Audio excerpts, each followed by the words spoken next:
ủ tùm nớp mà giờ mày chưa lươn chẳng mà ủ anh đây chặt lơ khó không đó ngoài vì bắt ô tô em man ủ mà chạm bó nào hot đấy nè bay nhà mà vũ đầu té thưa đọc năm bằng hai ôi tụi bạn đang chiềng lồi cái công tơ á công tơ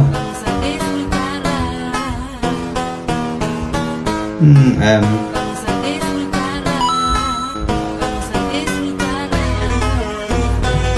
quả này sân họp màn cả đấng nè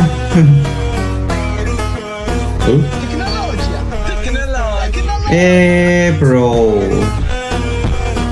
what chưa con bố việc đai tỏ lớp mà tranh pu không mọt này ná trẻ miên